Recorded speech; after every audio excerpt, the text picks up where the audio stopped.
उनकी पत्नी का नाम था प्रेमाबाई। आज हम सब जो प्रेमा बाग देखते हैं उन्हीं की पत्नी के नाम से बसाया गया था प्रेमा बाग।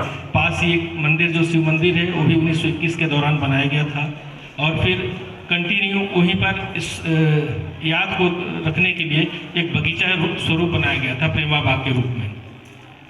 1923 तक हमारे कोरिया रियासत की वो धरातल तैयार हो चुकी थी जिसका सभी को इंतजार था, एक न्यायालयिक भवन का, एक राजा जहां न्याय कर सके उस न्यायिक भवन का तैयार था। पुराना कलेक्टर भवन जिसको आप लोग देखते होंगे वो 1923 में बन के तैयार हो चुका था, लोकार्पण भी हो गया था 1923 में। और उसी 1923 को हमारे कोरिया पैलेस की सबसे पहले भूमि पूजन हुआ था। 1923 से बनना हुआ था पैलेस।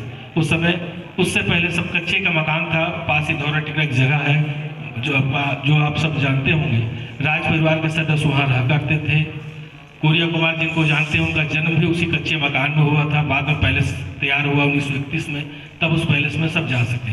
बहरहाल ये विकास की प्रक्रिया चलती रही। उधर राजा रामानुज प्रताप सिंहदेव अपनी शिक्षा के लिए राजकुमार कॉलेज रायपुर जा चुके थे। वर्ष 1920 में राजा रामानुज प्रताप सिंहदेव का विवाह हुआ।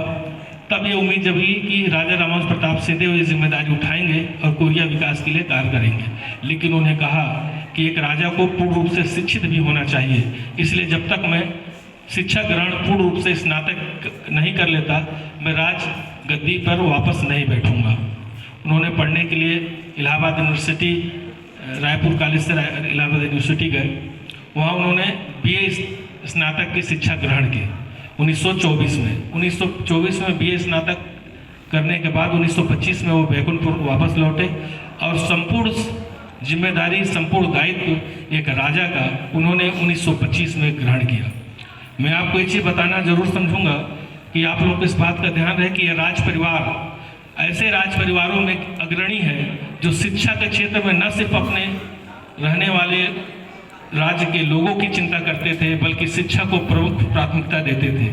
राजा साहब के जो छोटे भाई थे राम शरण सिंहदेव, रामानुज प्रताप सिंहदेव के जो छोटे भाई थे राम शरण सिंहदेव, वो उस समय एक टॉपर छात्र हुआ करते थे। आज जो IAS की परीक्षा होती है UPSC की आप लोग जानते हो जिसमें कलेक्टर बनते थे, वो ICS की परीक्षा होती थी अंग्रेजों के ज़माने में।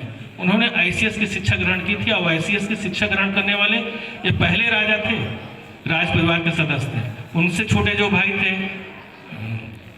हरी शरण सिंहदेव, उन्होंने भी BSc की शिक्षा ग्रहण की। बाद में इंग्लिश लिटरेचर से उन्होंने MA की शिक्षा ग्रहण की। मतलब मेरे कहने का तात्पर्य है कि ये पूरा परिवार, ये पूरा राज परिवार शिक्षा के प्रति कितना चिंतित रहता था, ये आप लोगों को जानना चाहिए।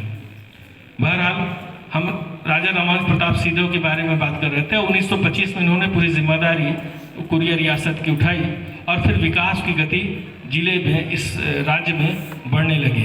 उन्होंने सबसे पहला जिम्मा उठाया शिक्षा का। उनको मालूम था कि अगर शिक्षित होगा मेरा समाज, मेरा परिवार, मेरे राज्य के लोग, तो निश्चित रूप विकास होगा। वो दो चीज़ इस बात का ध्यान रखते थे कि तीन चीज़ महत्वपूर्ण होती है किसी भी राज्य के विकास के लिए। सबसे पहले शिक्षा, फिर उस क्षेत्र के विकास के लिए आर्थिक स्थिति भी मजबूत होनी चाहिए। दूसरा आवागमन के साधन। ये तीन ऐसे चीज हैं जिनको उन्होंने प्राथमिकता से शुरू किया। उन्होंने सबसे पहला जिम्मेदारी उन्होंने उठाई शिक्षा की और उन्होंने एक अनिवार्य शिक्षा लागू किया पूरे प्रदेश में, मतलब उनके कोरिया रियासत में अनिवार्य शिक्षा शुरू हुआ। 6 साल से 11 साल के बच्चों को तो अनिवार्य शिक्षा दी ही जाती थी, बाकी निःशुल्क शिक्षा की भी व्यवस्था थी। जब उन्होंने शुरुआत किया स्कूल शिक्षा का और 1925 से लेकर 1947 के बीच, जब 47 में देश आज़ाद हुआ, उस समय आपको जानकर यह आश्चर्य होगा कि कोरिया रियासत में 164 विद्यालय थे जिसमें प्राथमिक, मिडिल, हाई स्कूल की संख्याएं थी। टोटल 164 विद्यालय थे और 9175 बच्चे पंजीकृत थे। ये इतिहास था इन छात्रों का।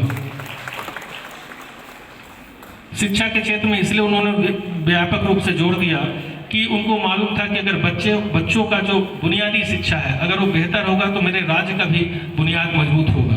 बच्चों को अनिवार्य रूप से स्कूलों में लाना, उनको पढ़ाना, यह उन्होंने दायित्व जिम्मेदारी वहाँ के टीचर को सौंप रखी थी कि कोई भी बच्चा शिक्षा से छूट न जाए, इस बात का विशेष ध्यान रखते थे। खुद राजा रामानुज प्रताप सिंहदेव साल में 1 बार 2 बार विद्यालयों का निरीक्षण करते थे।